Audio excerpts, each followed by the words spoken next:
Hey everybody, what is going on? Hexlex here. Got another Master Duel video for you. It's time for yet another one of our viewers specials. And I gotta say, this was a fantastic week for the viewer special. This is one of those weeks where it was legitimately pretty difficult for me to decide exactly which 3 games I wanted to feature because we got a ton of good ones. It really was just one of those weeks. So, you know, as always as ever, I want to give a huge thank you to everyone who's submitting games. But yeah, no, y'all did very good this week. This was a very good week for submissions. So, for those who are curious as to what this is all about with submissions and viewer special and all that stuff, this is a weekly series we do typically on Monday where I showcase replays from you all, the viewers. It's a nice chance to show off the cool decks you've been cooking up, the awesome back and forth games you've been playing, as well as showing off combo lines and really just kind of like coming together as a community and being like, wow, look at this cool stuff everybody's doing. Because there's not enough of that Yu-Gi-Oh, in my opinion. Not enough of, wow, look at this cool stuff that everyone's doing. So that's what today is all about. That's what every Monday, or at least one day a week, is all about. So if you are interested in submitting games for future viewer specials, you're going to want to go ahead and check out the description below. If you go there, you're going to find a link over to my Discord server. In the Discord server, under the Master Duel section, there is a channel just for the viewer special submissions. And honestly, even if you're not interested in submitting yourself, I still recommend going there and checking out the channel because, like I said, there were so many good games that were submitted this week that I watched pretty much everything that came. I think I did watch every game that came in this week. And they were all really good. They were all super good. So, like I said, it was really hard to pick just 3 for today. So if you want to see more, definitely go ahead or if you want to submit games as well, check out that channel in the Discord server. The main bit of information that I'll need from you is your 9-digit player ID. This will, of course, allow me to view your profile and see any publicly saved replays you have. Please do make sure that your replays are publicly saved. If they are not, then I am not going to be able to view them. And then if you have, especially if you have multiple replays saved publicly, make sure that you're also leaving just a little bit of information to know, so I know which game you want me to watch, right? It could be your opponent's name, it could be the date and time. A lot of people like to leave little bits of information about how the duel went as well, such as like, I played this deck versus this deck, or going a bit into how the game went. That's all very helpful information as well. So, anything you can include, would definitely help, very much so. But let's see, is there anything else? Oh, yeah, I mean, like I said, you know, towards the top, we can only really feature 3 games a week, so and especially during weeks like this, that can be a bit difficult to decide which ones to get in. But like I said, we do this every single week, so even if you don't get in this week, there is always the next week. And also, if you've got like 10 different games saved, you can do 10 different submissions. That's totally fine with me. The only thing I ask is that you don't spam, like, submit the same game over and over again. But yeah, if you're just doing different games, that's 100% fine. So, yeah, I think that covers pretty much everything. Let's go ahead and take a look at the duels for this week now. Okay, so our first submission comes to us from Andrew over on the Discord server, who goes by Trash Player here in Master Duel. They submitted a few different replays. I want to take a look at this one versus Paperman. This is going to be Dragoonity Synchro versus Branded Despia. Was particularly interested to check this out because I know that Dragoonity plays pretty similarly to Dragon Link, not only in terms of its lines sometimes, but also just like in how explosive the end board could be. Plus, I was really curious to look at the list here and see how many URs this deck has, because I think Dragoonity is a really cool deck.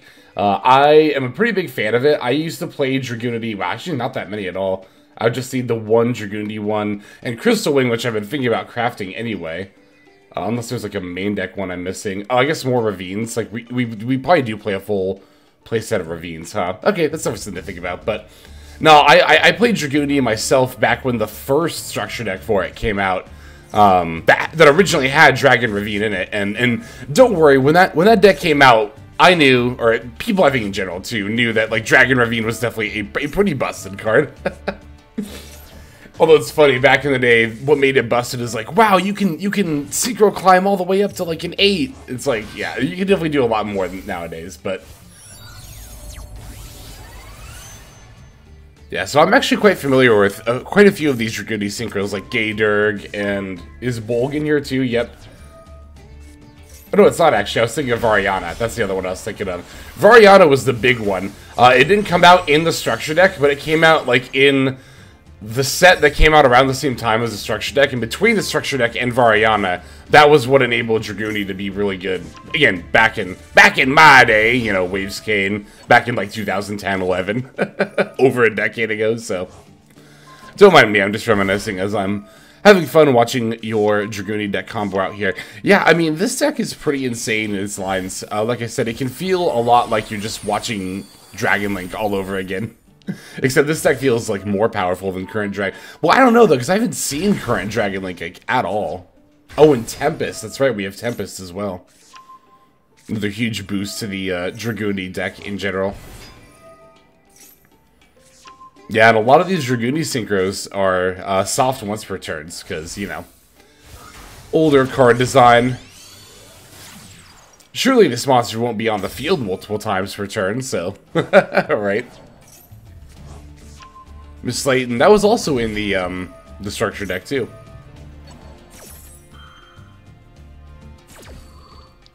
Alright, so that's going to let us equip the Phalanx, which can summon itself and is a level 2 tuner. We also get to pull out the Safer from the deck. Safer F is going to sack off the Miss Slayton to add Bestial Saronir. Ooh, that makes the Bestials very, very searchable in this deck. I mean, you know, to be fair, it's a dragon deck. They're already probably fairly searchable. Here's more of that synchro climbing. Oh, this one's a tuner. That's interesting. Alright, overlaying. Making a lot of rank 6s in this deck. That's pretty cool. Well, the Heretic Dragons, of course. Go figure, special summoning any dragon from your deck and only reducing its stats and making it so this card can't attack is still a pretty good effect. I'm actually kind of surprised, 2 level 6 dragon monsters. I mean, to be fair, with Saronir at 1, this isn't quite as feasible, but I'm just thinking about, like, cooking, like, how easy that is to make with Bestials. And I mean, in this deck in general, as we're seeing. There's the Dissipator. Dissipator bringing back the Saronir, syncing with the Ringo Worm. I've been looking for something to play my Ringo Worms in lately. I still have them. I haven't touched them recently.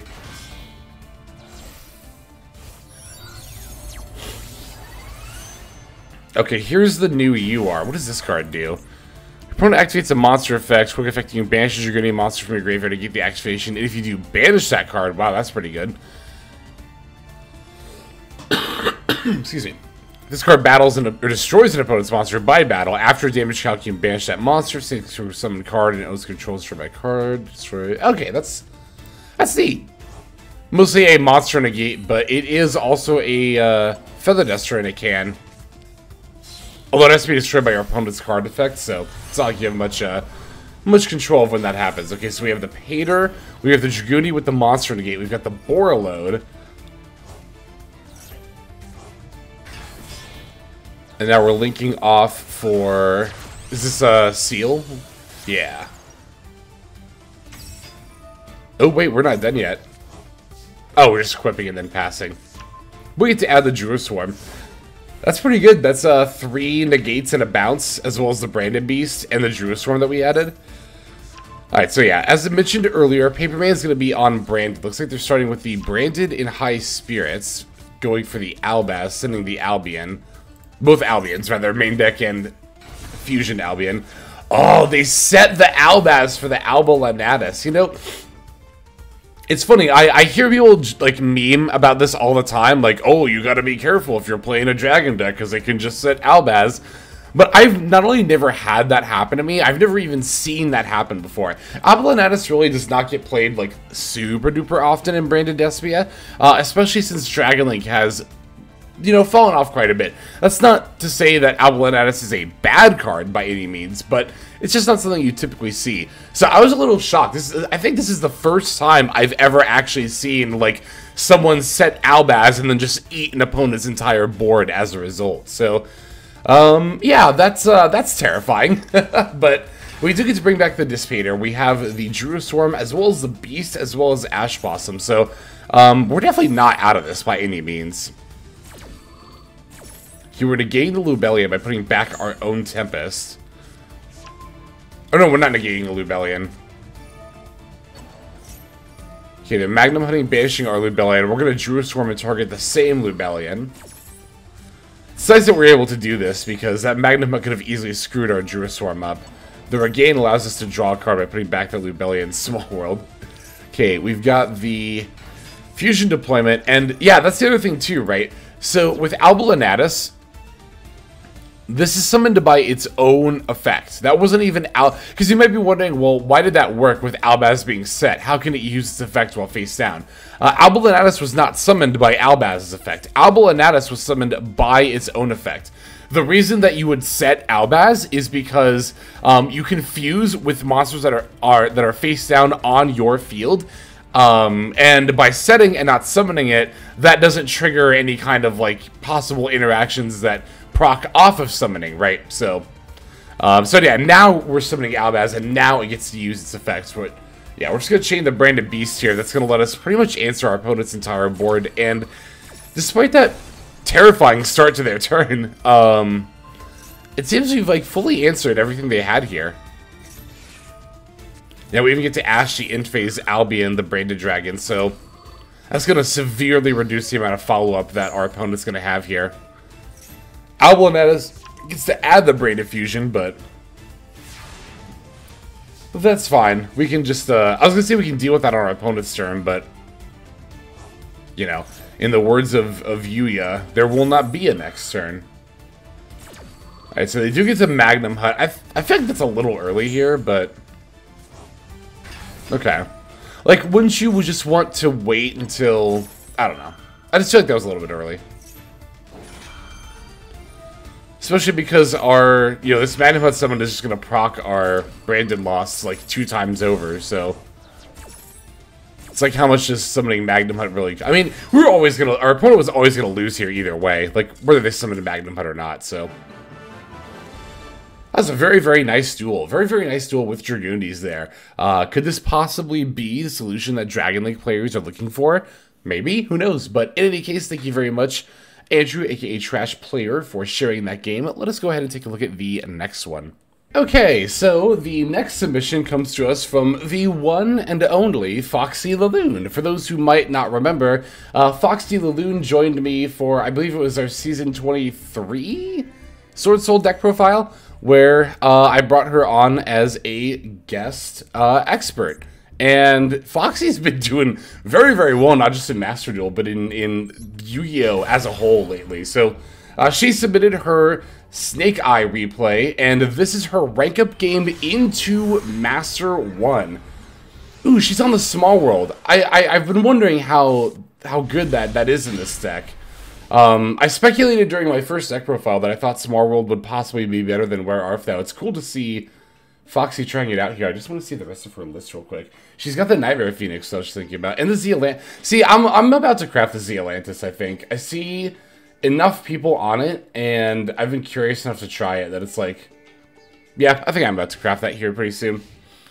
Alright, looks like our opponent's taking the first turn, and it is in fact going to be a mirror match. Almost something popular, going for the original Sin, and it doesn't look like we have any hand traps in our hand. We do, however, have the Triple Tactics talent, so that is going to work as a pretty good board breaker.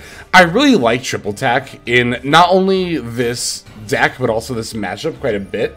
Because the thing about Snake Eye is that it plays very well through Droll and Nib.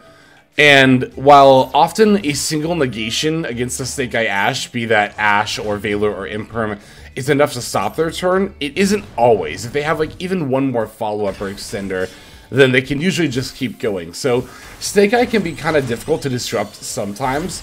So sometimes I think the best solution is not to try and disrupt their line, but just break their board. And Triple Attack is one of my favorite board breaker cards because it's extremely versatile, good on turn 1 as well. So it looks like Foxy's rocking a playset of it here. So that's pretty good. It's a very, very good card. Oh, we're also playing Magician Souls. Hell yeah. I think Magician Souls is probably better than Birch. This is something I've been thinking about too lately. Like, what does Snake Eye Birch do except, like, they both do the same thing. They're a level 1 monster that specials themselves from the hand. The main advantage that Birch has is just that it is a level 1 fire, so it works with a lot of the support in that way, but Magician Souls offers more, I think, in terms of, like, actual ability of what Extender can do. Our opponent's going for the Heat Soul line, which, this is, I gotta live with you, this is literally the first time I've ever seen somebody go for the Heat Soul line. I don't think it's, like, bad per se, but I don't know. I'm just kind of on it. Like, you know, I can see why this might be better than an Ambler Whale, but is it that much better? I don't know. I don't think it's bad, like I said, but I struggle to think if it's optimal or not. Maybe. We'll see. So we're going to Ash Blossom the Heat Soul draw. The Flamberge Dragon is going to pull the IP out of Spell Trap Zone. And we're going to start with our Poplar here. Poplar's going to add the original Sin, and then we're going to link it off for the Link Rainbow. Yeah, excuse me. I've had people ask me a decent bit lately, 2 or 3 Poplar. I really think you could get away with either. Like, there's pros and cons to both. But you should have at least 2. The thing is, if you only own 2 and you're, like, on the fence about crafting another one, I probably wouldn't.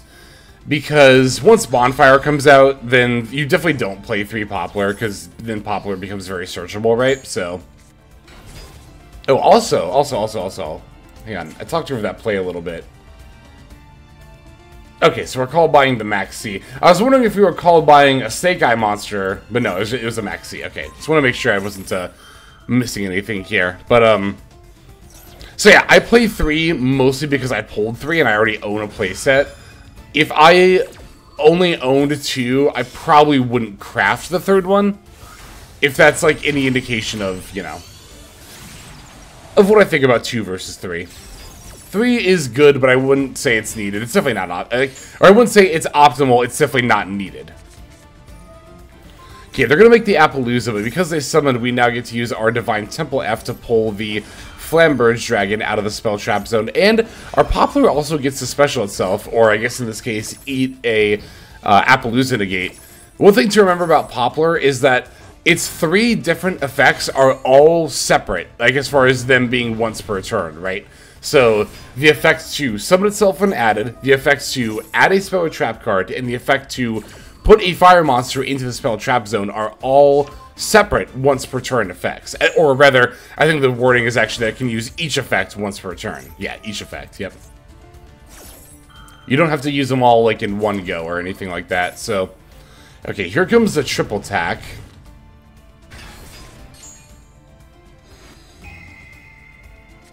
Just gonna take their Appaloosa. Okay, now we get to go for the Hita. Hita's so good in this mirror match. Ooh, our opponent's on DD Crow. That's actually pretty interesting tech. Especially if you're playing Where Art Thou and this is searchable. I don't know if our opponent is or not, but I will say that being able to banish the IP out of the opponent's graveyard with a Bestial monster is something we talked about when playing Brain of Despia and how good that is. And I think the idea behind DD Crow is that, again, not only is it level 1 if our opponent's playing Where Art Thou, that's good, but also being able to banish the Branded Fusion out of the yard when the Branded player tries to pick it up with the Retribution, also very good. DD Crow is one of those cards where, like, I think it's actually pretty good tech right now, but for a lot of decks, it's just really hard to find the room for a card like DD Crow, right? Because you're already having to devote, like, a good amount of main deck space to Engine, and then, you know, the Maxi package, the Master Duel tax, all that fun stuff. Okay, Princess. Now we get to summon our monsters with... Wow, we still hadn't used Flamberge's graveyard effect. That's wild. So we get to bring back our level 1s and then our Flamberge. Oh, and then they just concede. Boo. I wanted to see the rest of this combo line, but yeah, no, that was a fantastic mirror match from Foxy there. The triple tack stealing the Appa was huge. Yeah, I mean, I thought that it's weird because I thought our opponent's board was like fine, but it definitely didn't seem, I don't know, it's like, that's the thing about Heat Soul. I was saying earlier when it first came out, it was like the board, it looks fine, but like maybe I think the Ambler Whale would have provided at least some amount of more disruption potentially. Who knows? Maybe not. Maybe we just would have taken the Ambler Whale with the triple tack instead. But in any case, yeah, let's just go ahead and take a look at our last submitted duel for this week. Okay, our last game comes to us from Kenny. It's Kenny. So Kenny has a game here where they are playing Snake Eye TG, or TG Snake Eye, however we're going to say it, versus Snake Eye. I believe it's this game against Lap here. Now, I am very, very eager to see this game because TG is a deck that I'm pretty much going to build. I'm very, like, committed to trying it out at this point. And I want to see how this plays out, because I believe we even played through a Gamma here. So, okay, we're going to start with Diabell, pitching the Jet Synchron. Diabell F to try to set Original Sin. Jet Synchron F, pitching the Poplar. Opponent's going to Maxi. We've got the call by for that, though, so that's good.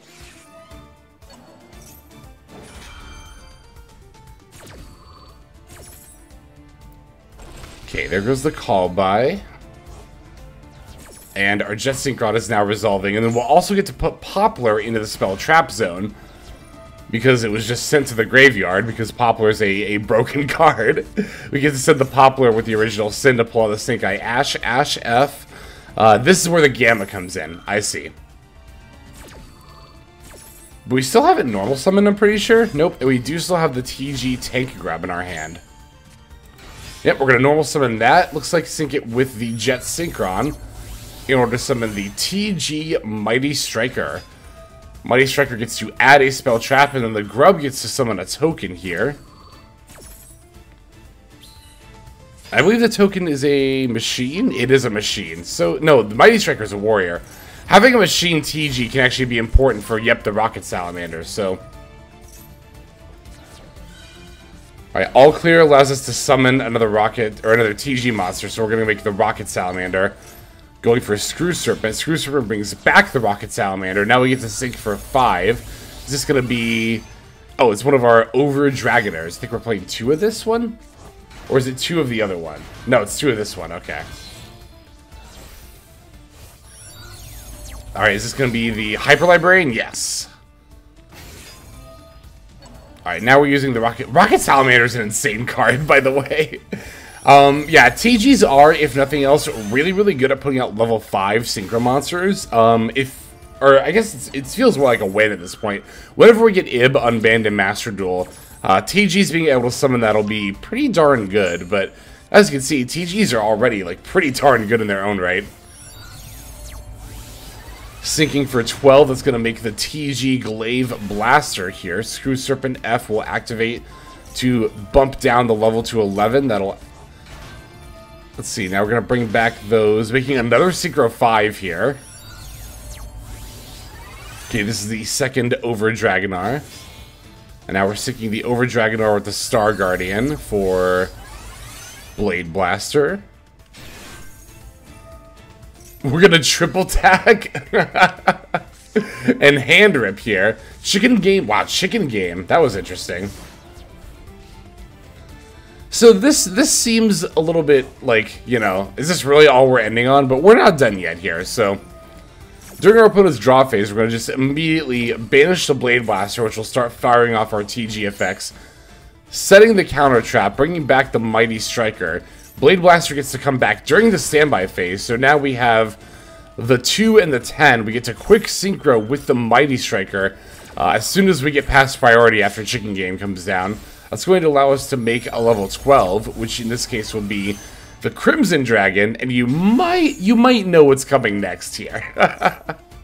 Yep, oh, boo. They're not even going to stick around for it, but we were indeed about to drop a Hot Red Dragon King Calamity on our opponent's face. because the Crimson Dragon, as you can see here, targets a level 7 or higher synchro monster on the field except itself, and then you get to summon, the level of, synchro monster of the same level. So we could do Cosmic Blazar, which is an Omni Negate, but the Hot Red Dragon King Calamity allows us to effectively end our opponent's turn. For those who haven't seen this card yet and don't know exactly why it's so scary, when it's synchro summoned, your opponent for the rest of the turn cannot activate cards or effects, period.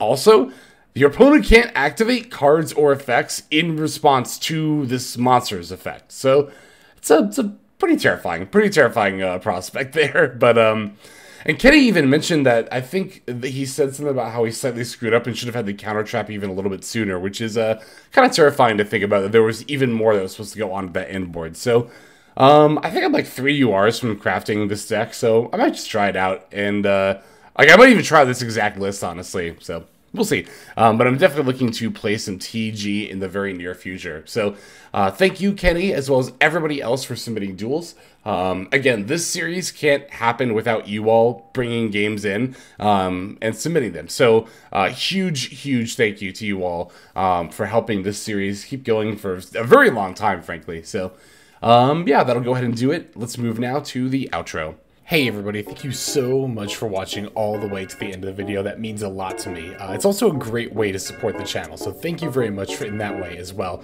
If you're interested in supporting the channel in other ways, like the very special patrons that I am thanking here, you can do so by checking out some of the links in the description. One of those goes to the Patreon, where you can join these fine folk and support the channel that way. I do post daily content over on Patreon, so you do get something for support there. And if you're interested, I also have a coaching tier option as well. Details again will be on Patreon in the link below. Also in the description linked below is my Twitch page, where I stream a few times a week. You can go ahead and check that out, follow or subscribe over there if you ever want to catch me live.